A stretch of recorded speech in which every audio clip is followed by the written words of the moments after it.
did you guys notice how the environment, this place, every single scene, there was always a level of tension because someone was screaming or yelling or a baby was crying or like an alarm was going off or like, do you know what I'm saying? Like, yes, whether it was some other couple in the background yelling at her boyfriend or a boyfriend doing something or a car alarm or a fucking, it was just nonstop, like noise, chaos, which just for me watching it again was like, oh my God, the atmosphere she creates in this movie was so just, I don't know, it was vivid. It was frenetic. It was insane.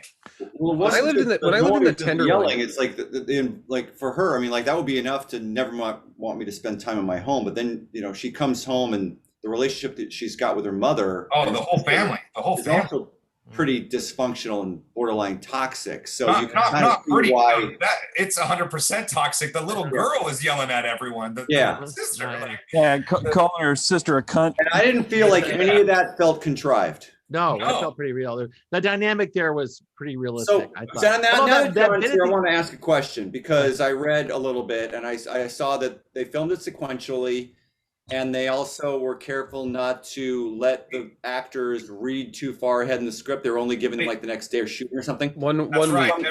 Every day they would give them only the next day's pages. So the filmmakers, can the filmmakers in the chat here tell me where you think that makes the biggest difference? I would say that we don't know where Fassbender's character is going, and neither did any of the other actors. No, so it was a real surprise when it did. Right, because he's the only one who's nice to her. He's genuinely nice to her. Although he's grooming her. Also, I'm thinking if this is simply when you do something like this, it's what you're doing is you're helping a lot of non-actors get through their role. Because I was going to say, I think that really probably helped her a lot because she only had to focus on what was directly in front of her. That's exactly instead of thinking about what her emotional beats would be several days or weeks later. Right. Yeah. Yes, I agree with that. I think it helps every single performance because you quite literally don't know what's going to happen to your character. So when you find out that with that short of time, I think the way you process it and the way you perform and react and listen to your other actors is going to be much more sort of natural and raw. It's not going to feel like it's been rehearsed and scripted. Sure. And, so you have that, like, Mike Lee is different, but, he does that unscripted thing where he lets everybody improvise. Mm-hmm. And I found out because I get some heavy Ken Loach vibes from Andrea's work sometimes, and he is kind of similar too. So you just get that overall rawness in those performances that are just, these performances are lightning in a bottle, Right. The Fassbender thing, actually, that's the most interesting. I agree that all makes sense to me. But the Fassbender thing is kind of interesting because if he didn't know what his character was going to do later, he's like the only one that's really nice to her. Well, and if he didn't know what was coming, probably the same way his character didn't necessarily know what was coming. Exactly. You get a much more I think it's easy. Genuine sense of just, like I'm not he's trying really hard not to be a jerk because maybe he gets a sense that this poor girl's surrounded by jerks. Yeah, John's right. He is the only nice person in the movie, in the family. Well, he isn't. Except that he's cheating on his wife and then he rapes a girl. Yeah. Right. Yeah. I meant to that family. Yeah. But up to that point, it's a reveal, not it's not a situation like that. Like some people it's not an unforeshadowed reveal. We're all questioning him the whole time, the way she looks at him and the way he looks at her. Right. There's clearly, it's not just a sort of parental child relationship. Well, it is until because some people would say, oh my God, he's a pedophile, but I don't see it as that at all. In fact, the first time that he crosses a line is when he smacks her on the butt playfully in the room. Yeah. Because I think everything up until then was literally done because he is a father, first of all, and he does like these people, and he does have this paternal vibe. He's got this softness, niceness to him, and I think what's controversial and good about this film is that he found himself in a place and didn't know what was happening. He made a bad decision. which he's horrified by immediately. Immediately, yeah. And like it doesn't take like a day or a week or whatever. He's horrified with his behavior like instantly. No, he didn't. He By the didn't. time he sobers I up. gotta go to bed. I'm so wasted. Yeah. He's already like regretting. He's already finding excuses to like. Yeah. But he wasn't a predator. He didn't do it out of malice. He did it out of lust. I think that it just kind of was something that happens. And her emotional neediness in this whole thing, there's a hole in this character that that she's it's awful to watch. And then when he shows her a little bit of attention, she being a teenager conflates sex with this, and one thing leads to another. It was a mistake on both ends. And also again, back to the environment. I mean, think of the things that these people are watching and listening to 24/7. Oh my God! Oh, that all was sexualized R&B, hip hop. It's sort of like this. Their economic status, like it's all intertwined. So Yeah. the mother is dancing around half naked all the time and trying to like have parties and shit. Yeah. And, like all the girls are trying to be older than they are, and it just all adds up to this. Like, well, that might be what would happen, right? right. Yeah. Right.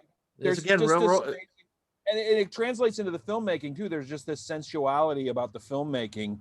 But even though you're in this sort of grubby environment, that it's beautiful. The light coming in through the windows is beautiful, and The colors are beautiful. The exposure is beautiful. the scene where Fassbender picks her up and she pretends to be asleep and carries her to the bedroom and lays her down. I mean, that had sexual overtones, but it was just sensual. She was just enjoying being carried, by another. She was enjoying being cared for. Yeah. She was enjoying being cared for. There's also the bit when they were in the fens or whatever it was, going at hand fishing and learning how to hand fish. Yeah. It was like an exposure of somebody who lives in a council estate, who's just around concrete and people their entire life. Yep. Going out in the country and kind of having exposure.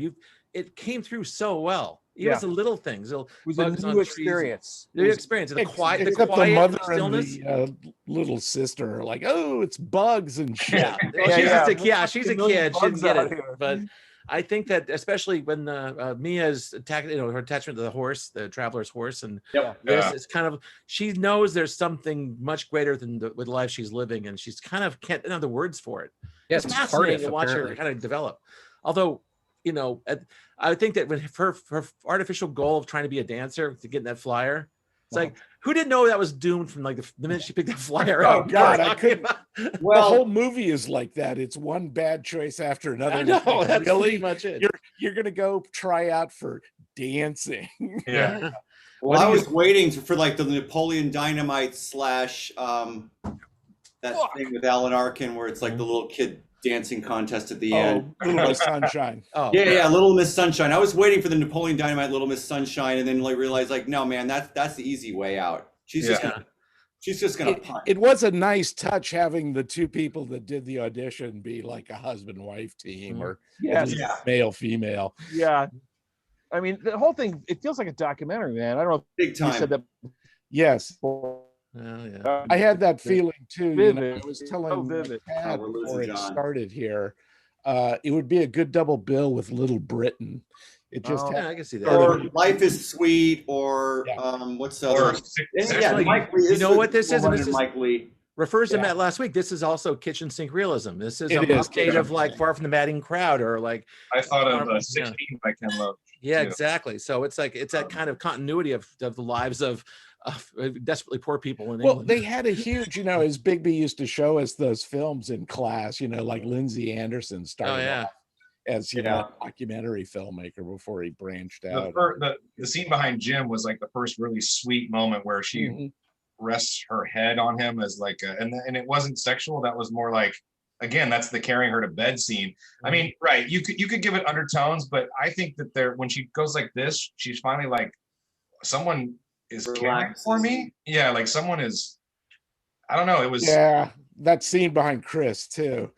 Except I had the feeling that he just hung out, Fassbender's character Connor hung out longer because he and the mother they both say about each other and about their relationship that it's not really something that's going anywhere. I just kept waiting for him to leave, and it's like, oh no, he gets to fuck the girl before he leaves. Okay, that was like, oh, now I gotta go. Now I really gotta go. That was now I really gotta get the fuck out of here.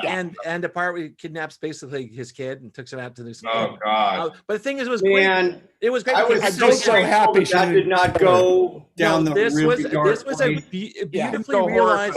What did your guys' hearts do when she fucking went to that water though the first time? I was just like, when she God, here we pushes her go. backward into the water, it's like, oh dear. She ain't coming up again because that water looks awfully dense. Right away. Yeah. Well, that's what I mean. Like Andrea is such a brilliant filmmaker that there's a good couple beats where we're like, the girl is she's gone. Yeah. And we're just like, oh fuck, no. And then she finally comes back up and you're just like, oh, thank God. Like it was the undertowed. This movie is going to turn into a prophet only in women's prison. No, this is also going into the strengths of the actor, you know, the woman played Mia, and just being a teenager. It's like you make an impulsive decision. I'm going to kidnap this kid. I have no plan. I'm gonna make Connor hurt for a while. Yeah, I'm hurt. I don't even think she thought of it as a kidnapping. She just like I don't know what she wasn't thinking. She wasn't really thinking ahead. Taking a leak on the rug wasn't enough. No, that wasn't enough. They had to kind of top it, I guess, a little bit. I will say, well, she saw an opportunity. But it really tied the room together. I'll give you that. Quick to rate it on the rug. While we didn't get the dance off at the end, I will say that the dance moment that we did get with the mom and the daughter. Oh God, that was beautiful. That was good. It was nice. Great. Really good. All three of them, really. Actually, really nice. I love, and this is why I love Andrea too, because she doesn't do sentimentality, right? Yeah, she finds what we got. That was her giving you that much. Yeah, that was her saying we were gonna get. This is the best you're gonna get. And also, if you watch the mother, who also gives a tremendous performance. Yeah, she's great. Like when she's, before they do that dance, which is such a beautiful ending to this amazing film, she goes, "Well, fuck off then." Yeah. You know what I mean? She's basically saying, but the subtext there is, "I love you, please don't go." Yeah. Right? No one can take it. It's the same as Tyler, who tells her to go fuck off. Although that was definitely a Douglas Sirk on merry-go-round ending, though. I mean, where she's going to move to Cardiff and basically steal auto parts for a living. I'm not sure what's going to happen. Well, that's the thing. It's like is she just making a lateral move? You know what I mean? That's right. That was like, it's just a lateral move. You hang out with this creepy dude who lives in a caravan. But we don't know. We don't know for sure. Well, she may go independent when she gets to Wales. I like Tyler say hello to the Welsh. That's right. Sheila pointed out, she said maybe she should have gone to that school that she didn't want to go to. No, but maybe she's the right choice. I know. Well. But that was like authority, she doesn't want authority. Yeah, she's not going to do what her mom wants her to do. Right. But as I said earlier, this was made during the public fascination with the Shav thing, the British underculture. Yeah, and you didn't really see like straight up shavs in this. Oh, I know. I saw the hooped earrings and like this, the hip hop music, and it was all the pieces were there. Other girls dancing. Girls and coming from someone who was a huge hip hop head and was a rapper in the 90s, like Andrea Arnold made brilliant choices. I mean, she's got Eric B. and Rakim on here. She's got Nas. It's just a lot of killer 90s hip hop shit in here. Right. But it's all American. They're into American. That's what they have. No, but there's a whole culture of British hip hop. And it's getting more popular in America too, actually. Yeah, there's a lot of great British hip hop, but they were playing a lot of reggae and ska and shit too, though. No, there's a fine British tradition of ignoring British culture. You know that, right? Well, Tad is right, but still, just like film, America reigns supreme in hip hop. But that's one of the Chav things, though, is they listen to a lot of English hip hop. Like a lot of English hip hop. There's white English hip hop and there's black English hip hop, and a lot of the white English hip hop comes out of Chav culture. Like those people grew up listening when they were kids. They grew up listening to American hip hop, and then when they became teenagers, they started listening to British hip hop, and then became rappers and producers and whatever themselves after that. They should have had that in this movie. You're probably right, and the thing is, I'm sure that hip hop in that era talked directly to these kids. It talked in their cultural language, which was very specific. Sure. Oh yeah, and so although with some of the places need subtitles in this film, it was like hard to follow. This movie is unfortunately also poverty porn, and a little bit. And I'm really fucking sick and tired of poverty porn. Like, I know when this movie was made, and I know that was less of a thing in 2009, but like we've had a 12 years of poverty porn since then. Yeah. And I just like, for me, I almost couldn't rise above that with what I think was good acting and a decent story. I just kept sitting here going, cool, another shitty apartment.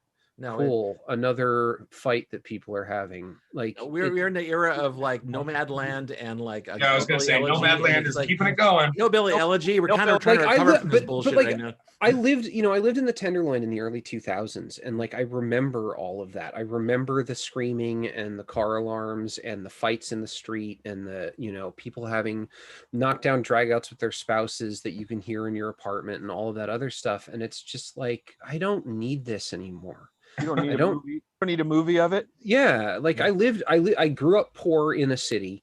I lived poor in multiple cities. Like, I just don't need to see it all the time. And that's nothing. I'm not taking anything away from this movie. I'm just telling you my personal perspective on watching it was that there were points in this movie where I was skipping 10 seconds ahead every so often because I was just like, I don't need to see this anymore. I just don't. And it and I think people should know that. I think if people are looking at what we do as being recommendations and whatever, like, I want people to understand that if you have those types of cultural touchstones, you may not want to watch this. I'm never going to watch this movie again. I definitely am not. Like, just because I don't, like, again, it was good. It was well made, but I don't need to see it anymore. I think that there's maybe, maybe they're, doing a film about this kind of place and this kind of people can be done in, often or in many different ways. But I think what makes, because I've seen most of Andrea's work, she won the Academy Award for her short film before this and then made a feature before this. There's something about her as an artist, though, and as a storyteller that I think is sort of next level, like separates her from a lot of the pack. Well, this isn't a Bubba Safari. This isn't Hillbilly Elegy. This is definitely art. Right. Like, it's just not art that I need to look at. Yeah. Also, by the way, that Academy Award-winning short is called Wasp, and I recommend it's very similar though. It's also people. John, you made me watch that. It's terrific. Yeah, you made me watch that too. Yeah. Well, I wonder if I don't know. I read some about this, but I don't know a lot about Andrea herself. And I wouldn't be surprised if maybe she is from a poor, you know what I mean? Like, I wouldn't be surprised if maybe she grew up this way. Well, when she made a movie in America, she made it about poor, disenfranchised young people. She made American Honey. So it seems, which is, if you guys haven't seen American Honey, it's amazing. Yeah. I've been thinking about picking it for a while, but I might not, given what Tad just said and the fact we just watched. Well, it's a different kind of poor, though. American Honey is that. I love movies that. Yeah, but we did that Texas movie 2 months ago. Right. She might be like from a working class background. She might be peerage, like that Julian Fellows, the guy who's Downton Abbey, he's peerage, and who knows? Although that class is super important in Britain, and it does inform. And I'm going to pick Arthur this week. Oh no, please! See, now I'm back where Tad is. There's some few films I never need to see again, and that's one of them. What, you don't want to feel better about your alcoholism? Oh God! I feel fine about my alcoholism. 4,500, 217 wrongs don't make a right, and that film is definitely one of those films. I definitely got more. I saw this in the theater. I can't remember if I saw it. This might have been the third time. Mm-hmm. But really, I got even more from watching it again this time. No, she's phenomenal. I'm sorry that this didn't turn into something much bigger for her, but maybe she wasn't interested. She had 2 kids. She had a kid right after this, and she had a kid like 2 years later. And I think mostly she wants to be a mom. Maybe. I think it's the what's her name? Not Jennifer Jason Leigh, the other one. Anyway, the one from The Princess Bride who quit acting to go be a mom. Oh, right. Yeah, Robin Wright. Yeah. Well, Andrea Arnold, in addition, she's made, she's not super prolific in terms of features. She's made a few. She did a version of Wuthering Heights. She did American Honey. She also directed almost, I think, the entire series that was called I Love Dick with Catherine Hahn. Catherine Hahn, right? Holy moly, that was good. Yeah. She also directed the second season, which I thought sucked, but of Big Little Lies. But that's right. And then they took away Big Lies or Final Big Little Lies? Yeah, I understand that exactly. I understand that the guy that did the first season came in and recut the whole season. Yeah, and they did not. Andrea Arnoldized it apparently. Yes, apparently they did not give her a final cut, and I think it shows because that's her Alien 3. It was a terrible fucking. This is what we should be clamoring for instead of the Snyder cut. Is the Arnold cut of of Big Little Lies season 2. I'll take a Snyder cut where they take Sean Spicer out of fucking Army of the Dead, so I can actually watch it. Hold on, let's thumb out this first. We go into this thing. All right, well done. Yeah, big time. Well done. I was very, very entertained and very, very. It was one of those independent sad films, and once you know it's an independent sad film, you deal with. Sad. You knew it was an independent sad film as soon as she headbutted that girl. It was pretty just much, like, oh well, this is what this movie is. You know it's an independent sad film when it's my picks. You guys, come on.